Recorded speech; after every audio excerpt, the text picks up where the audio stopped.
شہنشاہ دو عالم صلی اللہ علیہ وسلم کی سخاوت بھی بے مثل تھی۔ جو چیز بھی آپ صلی اللہ علیہ وسلم سے مانگی گئی کبھی اس کے دینے کا انکار نہیں کیا، یہاں تک کہ بعض دفعہ کپڑے بھی اتار کر دے دیتے۔ رمضان شریف میں آپ صلی اللہ علیہ وسلم کی خیرات آندھی کی طرح ہوتی تھی۔ ایک آدمی نے دو پہاڑوں کے درمیان آپ صلی اللہ علیہ وسلم سے بھیڑ بکریاں مانگی۔ آپ صلی اللہ علیہ وسلم نے اس کو دے دی۔ اس نے اپنے بستی میں جا کر کہا کہ بھائیو، جلدی مسلمان ہو جاؤ، خدا کی قسم محمد صلی اللہ علیہ وسلم اللہ کے سچے رسول ہیں اور اتنی خیرات کرتے ہیں کہ اپنی تنگی کا بھی خیال نہیں کرتے۔ حنین کی لڑائی میں آپ صلی اللہ علیہ وسلم کو بہت سے اونٹ، گھوڑے، بھیڑ بکریاں غنیمت میں ملے۔ آپ صلی اللہ علیہ وسلم نے وہ سب اللہ کے واسطے غریبوں کو دے دیے۔ جب آپ صلی اللہ علیہ وسلم دے کر وہاں سے لوٹ رہے تھے تو راستے میں گوار لوگ لپٹ گئے اور مانگتے مانگتے آپ صلی اللہ علیہ وسلم کی چادر اتار لی۔ آپ صلی اللہ علیہ وسلم نے پیاری زبان سے فرمایا کہ بھائیو، تم میری چادر تو دے دو۔ اللہ کی قسم اگر اس وقت میرے پاس اس جنگل کے درختوں کے برابر بھی اونٹ ہوتے تو میں تم کو سب دے دیتا، پھر تم مجھ کو دل کا کمزور نہیں پاتے۔ اس جنگل میں بے شمار درخت تھے۔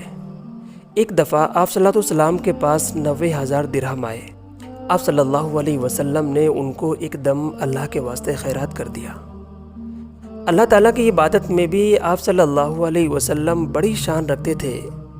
چلتے پھرتے، اٹھتے بیٹھتے، سوتے جاگتے، ہر وقت اللہ تعالیٰ کا ذکر کرتے تھے۔ دعائیں بہت مانگتے تھے۔ نماز خوب دل لگا کر پڑھتے تھے اور ارشاد فرماتے تھے کہ نماز میری آنکھوں کی ٹھنڈک ہے۔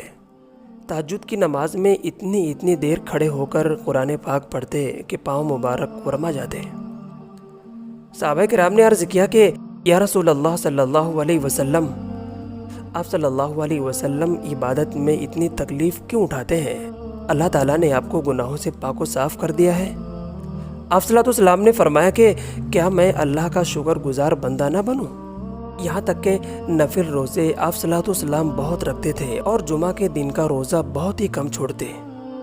قرآن پاک بہت پڑھتے اور اللہ کی محبت میں روتے اور قاریوں سے پڑھوا کر سنا کرتے تھے۔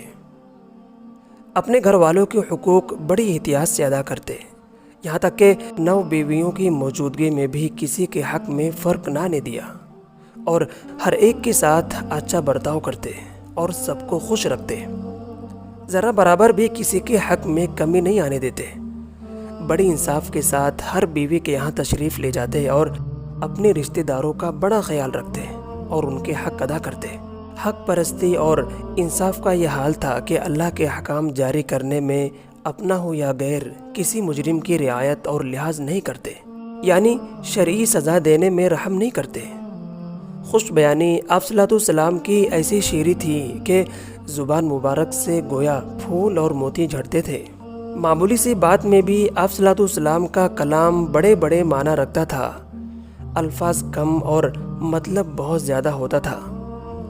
آپ صلی اللہ علیہ وسلم کی خوش بیانی سے عربی لوگ جو پرلے درجے کے جاہل اور ہٹ درم تھے، چند روز میں حیوان سے انسان بن گئے۔ یہاں تک کہ عرب کے بہت سے لوگ آپ صلی اللہ علیہ وسلم کی زندگی میں مسلمان ہو گئے۔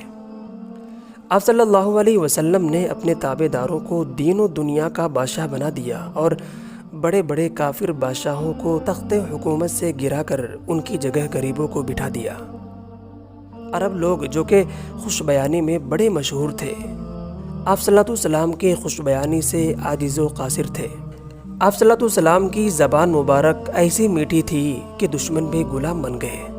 مہمان نوازی بھی آپ صلی اللہ علیہ وسلم کی بے نظیر اور بے مثل تھی۔ مسلمان ہو یا بے ایمان، ہر ایک مسلمان کی بہت خدمت کرتے اور ارشاد فرماتے کہ مہمان کی خدمت اور خاطر کرنا دین اسلام کی نشانی ہے۔ ایک دفعہ 4 کافر آپ صلی اللہ علیہ وسلم کے مہمان ہوئے۔ آپ صلی اللہ علیہ وسلم نے ان کی بڑی خدمت کی، اچھی طرح کھلایا پلایا اور ان کے آرام کے لیے بستر بچھوا دیا۔ رات کو ان میں سے ایک کو بدہضمی ہو گئی اور بستر پر ہی گندگی نکل گئی۔ اس کے ساتھیوں نے کہا کہ یہ تو بڑی ذلت کی بات ہے اور نہ معلوم ہمارے ساتھ کیا معاملہ ہو، چلو بھاگ نکلو۔ چنانچہ اسی وقت چلے گئے اور ایک ہار سونے کا بھول گئے۔ وہ اس کو لینے کے لیے پھر آئے تو کیا دیکھتے ہیں کہ رحمت عالم صلی اللہ علیہ وسلم اس بستر کو دھو رہے ہیں۔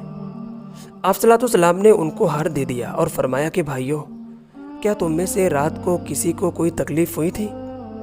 مجھے تمہاری تکلیف سے رنج پہنچا۔ آپ صلی اللہ علیہ وسلم کی یہ مہربانی اور مہمان نوازی دیکھ کر انہوں نے کہا کہ بے شک آپ اللہ کے سچے رسول ہیں، اور کلمہ طیبہ لا الہ الا اللہ محمد الرسول اللہ پڑھ کر سچے دل سے مسلمان ہو گئے۔ آئیے دعا کرتے ہیں کہ اللہ تعالی ہم سب کو نبی صلی اللہ علیہ وسلم کی سچی محبت عطا فرمائے اور قرآن و حدیث پر چلنے کی توفیق عطا فرمائے۔ آمین۔